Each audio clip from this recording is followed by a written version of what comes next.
Strategies for protecting yourself and your employer from any kind of liability. Once they begin to show visible signs of intoxication, you've got to take corrective action. You cut them off.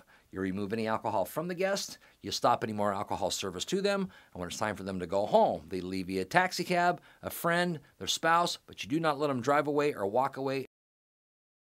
If you have served someone any liquor, your legal rights become particularly at risk the moment that person gets behind the wheel of a car. So your best strategy is to prevent that from happening. Start by having a designated driver program in place for your establishment. Offers such as free soft drinks to the designated driver are a great incentive, but what about those who do not have a designated driver available to them?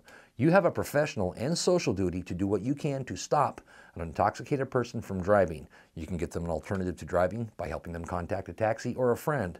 But what about those individuals who refuse help, who insist upon driving? Tell them that you'll call the police if they drive, and remind them that a DUI is going to cost them $10,000 or more.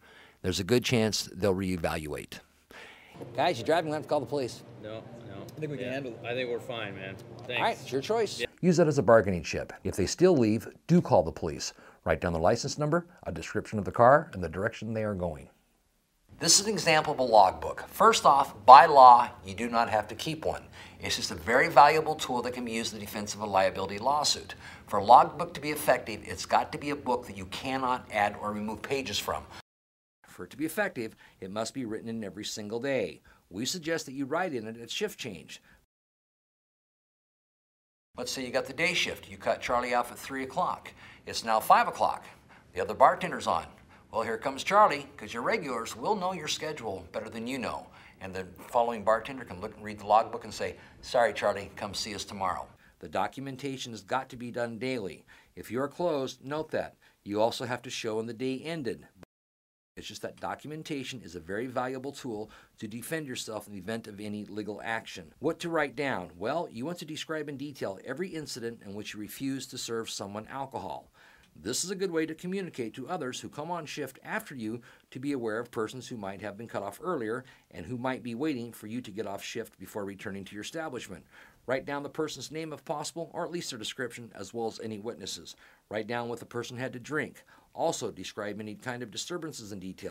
If minors attempt to drink at or frequent your establishment, note that as well.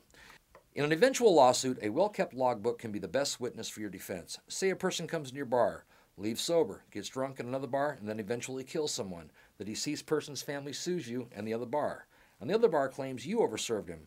Well, if you have a well-kept logbook that logs every patron who appears to be intoxicated and what you did to prevent them from becoming intoxicated, you can use that logbook in your defense. And because the log entries would have been made well before you would have any reason to lie, the logbook can be powerful evidence for your defense.